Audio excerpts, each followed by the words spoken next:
안녕하십니까? 조나단 에드워즈의 신앙감정론 두 번째 이야기를 하겠습니다. 먼저 지난 영상에 대해서 간단하게 요약하는 것으로부터 시작하겠습니다. 인간 존재의 중심은 마음입니다. 그리고 이 마음에서 감정이 나옵니다. 그리고 감정은 어느 정도는 겉으로 표현되어서 다른 사람들이 볼 수 있습니다.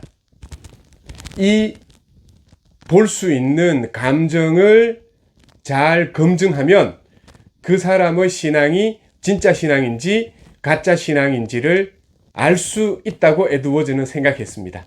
그래서 감정을 검증하는 기준을 만들어서 그 사람의 신앙이 진짜인지 가짜인지를 검증해보자는 것이 에드워즈의 입장이었고, 이 검증 기준을 만들다 보니까 어떤 검증 기준은 애매하고 불확실하고 어떤 검증 기준은 확실한 것이라고 생각했습니다. 지난 시간에는 불확실한 검증 기준 12가지에 대해서 간단하게 살펴보았습니다. 자세한 내용은 지난 영상을 참고해 주시기 바랍니다. 오늘은 확실한 검증 기준 12가지에 대해서 말씀을 드리려고 합니다. 확실한 검증 기준 12가지의 구체적인 내용에 들어가기 전에 이 12가지 검증 기준의 기본적인 특징에 대해서 두세 가지 정도 말씀을 드리고 시작하겠습니다. 첫째로 에드워즈의 논의는 감정을 기준으로 펼쳐집니다. 감정이 이 신앙의 핵심이라고 생각을 하니까요.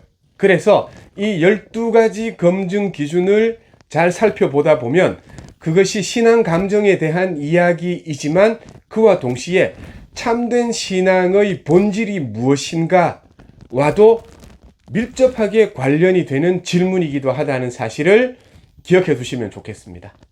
둘째로는 이 12가지 확실한 검증 기준을 저는 3가지 정도로 나누어서 분류를 했습니다. 감정의 근원이 되는 것, 그리고 감정이 수반하는 것, 그리고 마지막으로 감정 자체가 가지고 있는 속성, 이렇게 3가지로 분류를 했습니다. 성령의 내주하심, 영적인 지식, 이런 근원에서 신앙 감정이 나온다는 것, 그리고 두 번째로는 신앙 감정이 생기고 나면 인간 성품, 인간 본성의 변화가 수반된다는 것, 그리고 마지막으로 이 신앙 감정 자체는 기본적으로 조화와 균형이라는 성격, 그리고 실천을 지향하는 성격을 가지고 있다는 것, 이런 식으로 분류를 했습니다. 이것은 일반적인 에드워즈 해설서에는 잘 안 나옵니다. 저의 개인적인 견해거든요. 그래서 이것은 그냥 간단하게 언급만 해두고 지나가겠습니다. 그리고 세 번째로 이렇게 확실한 12가지 검증 기준을 가지고서 검증을 하지만 100% 확실한 검증은 되지 않는다는 것. 그럼에도 불구하고 이것이 참된 신앙인지 참된 신앙이 아닌지를 검증하려는 인간적인 노력은 필요하다는 것. 그것이 에드워즈의 입장입니다. 이렇게 3가지 정도 이야기하고 이제는 본격적으로 12가지 확실한 검증 기준을 이야기할 건데, 이 12가지 이야기를 자세히 하기에는 시간이 너무 부족합니다. 그래서 제 나름대로 6가지로 요약을 해서 말씀드리겠습니다. 하지만 이 6가지 요약 안에 12가지 확실한 검증 기준의 내용이 거의 다 들어가 있다고 생각을 해 주시면 되겠습니다. 첫 번째, 성령님의 내주하심과 새로운 영적 감각으로부터 신앙 감정이 생기면 그것은 참된 신앙 감정이라는 것입니다. 성령님이 내주하시고 여기에서 어떤 감정이 나오면 그건 당연히 참된 신앙 감정이겠죠. 제가 보기에 에드워즈는 너무 당연한 말을 하고 있습니다. 이렇게 질문할 수 있어요. 그러면 그 신앙 감정이 성령님의 내주하심의 바탕 위에서 나온 것인지 그렇지 않은지는 어떻게 알 수 있습니까? 에드워즈는 이 질문에 대해서는 대답하고 있지 않습니다. 다만 우리 신앙 감정의 참된 근원이 어디인가를, 그 당위성을 그냥 주장하고 있을 뿐인 것 같습니다. 이 부분이 사실 개인적으로 살짝 아쉽기도 합니다만 누가 이 질문에 정확하게 대답을 해줄 수 있겠습니까?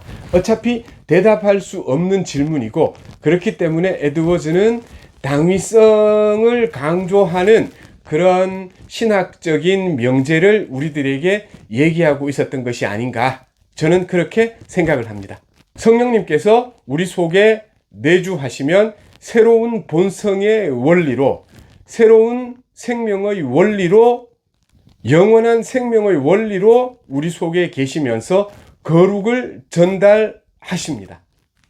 성령님이 내주하시면 성도는 중생과 회심을 체험하게 되고, 이 중생과 회심의 체험을 통해서 인간 존재 전체가 변화하게 됩니다. 이 인간 존재 전체의 변화를 에드워즈는 새로운 영적 감각이 생긴 것으로 이해를 했습니다. 에드워즈의 전문 용어를 빌리면 새로운 마음의 감각이 생긴다고 이야기를 합니다. 새로운 영적 감각, 새로운 마음의 감각, 이런 이야기들을 하면은 조금은 복잡할 수 있으니까 우리는 그냥 영적인 감각이라고 이야기를 합시다. 영적인 감각입니다. 불신자에게는 이 영적인 감각이 없습니다. 신자에게만 이 영적인 감각이 있고요. 이 영적인 감각은 인간의 오감, 시각, 청각, 후각, 미각, 촉각과 같은 인간의 오감과는 다른 6번째 감각이 아닙니다. 그것이 아니고 이 인간의 오감을 새로운 방식으로 작동시키게 만드는 새로운 작동 원리라고 이해를 하시는 것이 맞습니다. 컴퓨터로 치면 운영체계가 달라지는 것입니다. 이해가 되시겠죠? 이것과 관련해서 에드워즈는 꿀을 맛보는 비유를 들었습니다. 미각이 정상적인 사람이 있고 태어날 때부터 미각이 전혀 없는 사람이 있습니다. 미각이 정상적인 사람은 그 꿀의 달콤한 맛을 알고 그 꿀을 좋아하고 사랑합니다. 미각이 없는 사람은 그 꿀의 촉감을 좋아하고 그 꿀의 색깔을 좋아합니다. 꿀을 좋아하는 것은 이 두 사람에게 공통이지만 그 꿀을 좋아하는 근원은 전혀 다릅니다. 영적인 감각도 이와 같습니다. 영적인 감각이 있는 사람이 있고 영적인 감각이 전혀 없는 불신자가 있습니다. 영적인 감각이 있는 사람은 하나님과 하나님께 속한 일에 대한 신앙의 맛을 제대로 알고 하나님에게 속한 모든 신앙적인 일을 좋아하고 사랑합니다. 그러나 영적인 감각이 없는 사람은 전혀 다른 차원, 전혀 다른 근거에서 기도를 좋아하고 찬양을 좋아하고 하나님에게 속한 일을 좋아하게 될 수 있습니다. 좋아하는 건 똑같지만 그 근원이 전혀 다를 수도 있다는 사실을 에드워즈는 꿀을 맛보는 비유를 통해서 설명을 해주고 있습니다. 두 번째로 이 영적인 감각은 하나님의 도덕적 거룩의 아름다우심을 맛보는 감각인데, 이 하나님의 거룩의 아름다우심을 제대로 맛보게 되면 거기에서 참된 신앙 감정이 나오게 됩니다. 이것과 관련해서 에드워즈가 강조한 부분 하나를 조금 설명드리겠습니다. 에드워즈는 하나님의 훌륭하심과 하나님의 아름다우심 그 자체를 보고 내가 감동하고 좋아하면 그건 진짜인데, 그게 아니라 내가 거기에서 얻을 물질적인 이익이나 영적인 이익을 바라보면서 좋아하게 된다면 그것은 가짜일 수도 있다고 주장합니다. 이 에드워즈의 설명을 약간 극단화시켜서 이야기를 하자면, 내가 믿음을 가지고 하나님을 믿고 구원을 얻었어요. 이게 내가 얻을 영적인 이익이죠. 이 내가 얻을 구원, 내가 얻을 영적인 이익 때문에 하나님을 좋아하고 하나님을 사랑하게 된다면 그것은 가짜일 수도 있다는 겁니다. 물론 진짜일 수도 있죠. 그러나 가짜일 가능성을 배제할 수 없다는 것이 에드워즈의 생각입니다.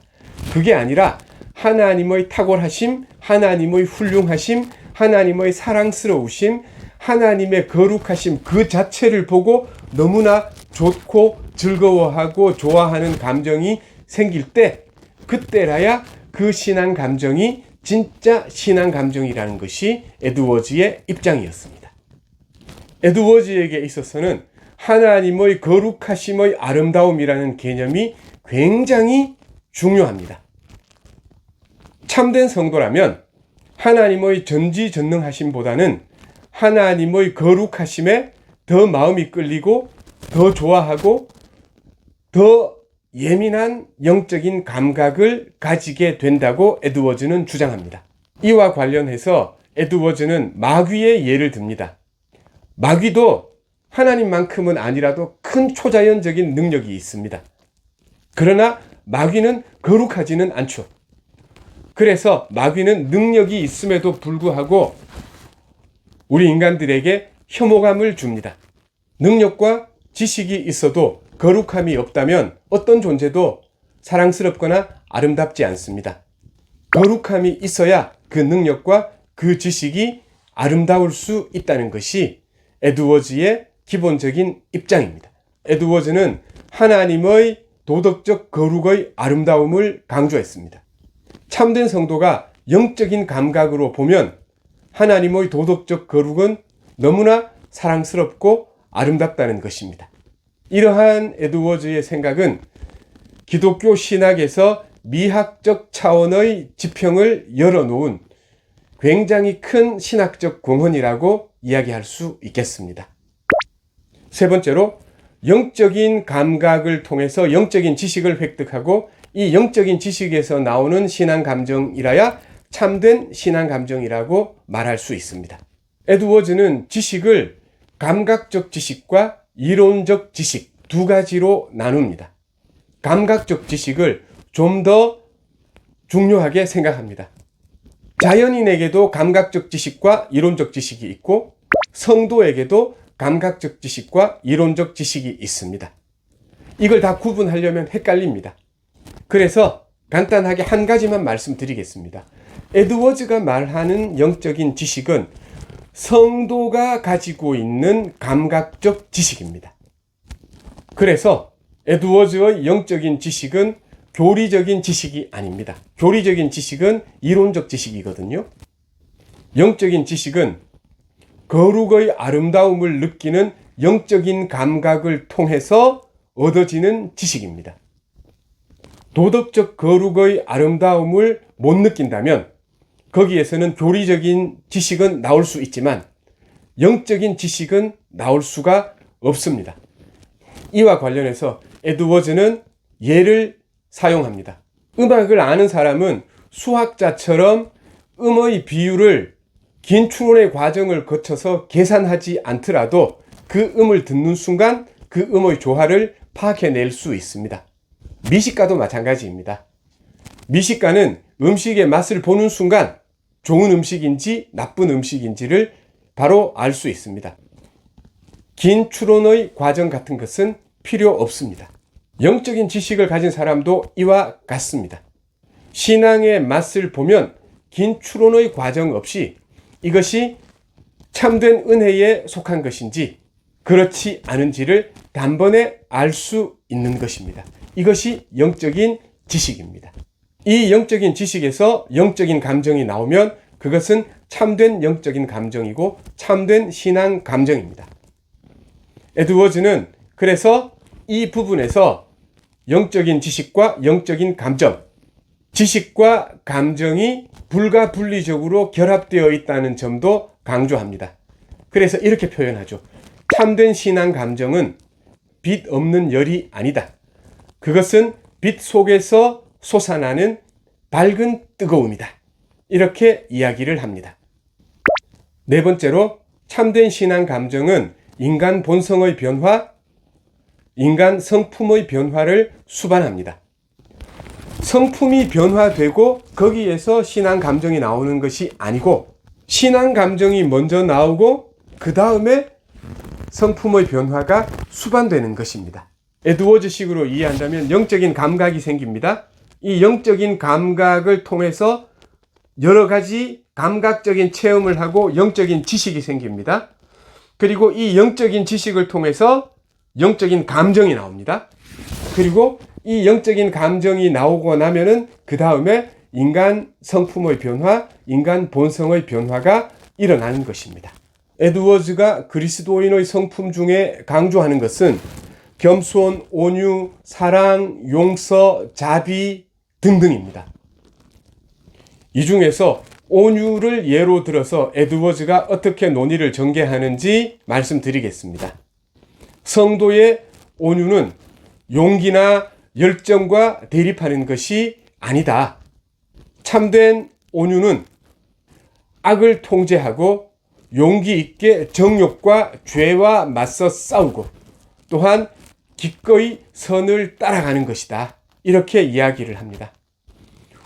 온유한 사람이 가지고 있는 열정은 모든 것을 급하게 불태워버리는 열정이 아니고 달콤한 불꽃과 같은 것이다. 라고 이야기하기도 합니다.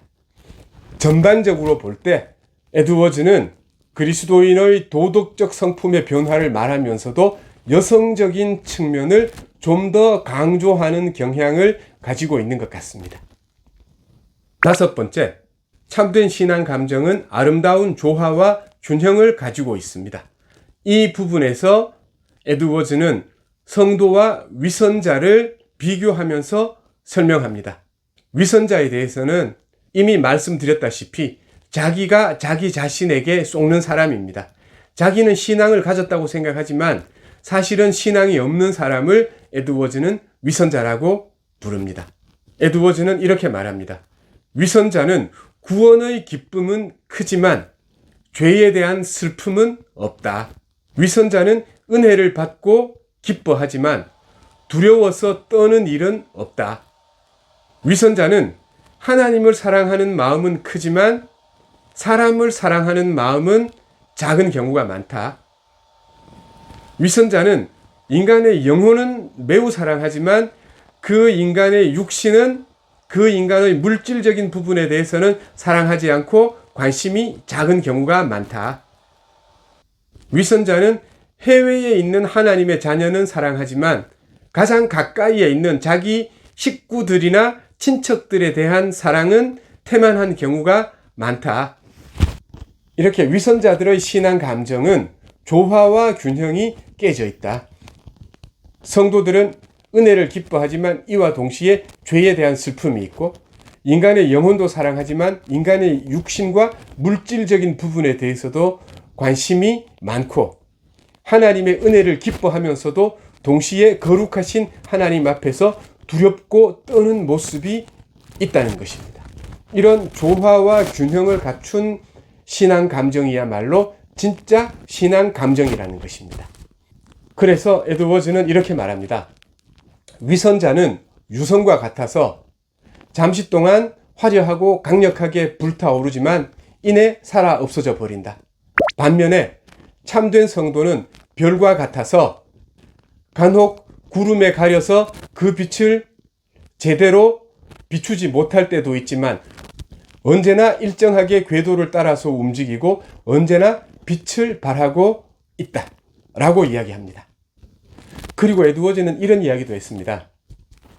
참된 신앙을 가진 사람은 하나님의 은혜를 충분히 받았다고 해도 더 큰 하나님의 은혜를 소망하고 사모하는 마음이 있지만 참된 신앙 감정이 없는 사람, 위선자들의 경우에는 하나님의 은혜를 충분히 받았다고 생각하면 일시적으로 만족하는 경향이 있다는 이야기도 합니다. 참된 신앙을 가진 사람은 하나님의 은혜를 받았어도 또 받고 싶어 하고 충분히 받았어도 또 충분히 받고 싶어 하는 그런 성향을 가지고 있다는 것입니다. 여러분들은 어떻습니까? 여섯 번째로 참된 신앙 감정은 반드시 실천으로 나타납니다. 은혜는 기본적으로 실천하려고 하는 성향이 있다는 것이 에드워즈의 기본적인 생각입니다. 더 나아가서 은혜의 목표가 실천이라고 이야기를 합니다.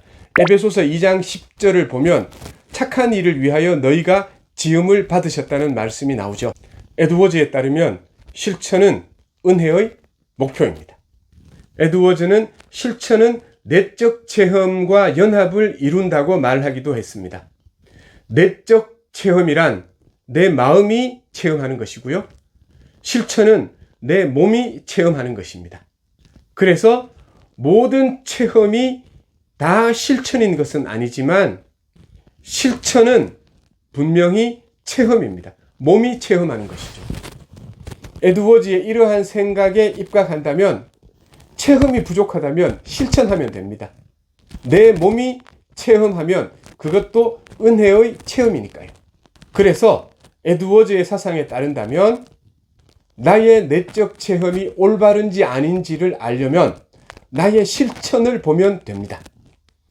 실천과 내적 체험은 연합을 이루고 있습니다.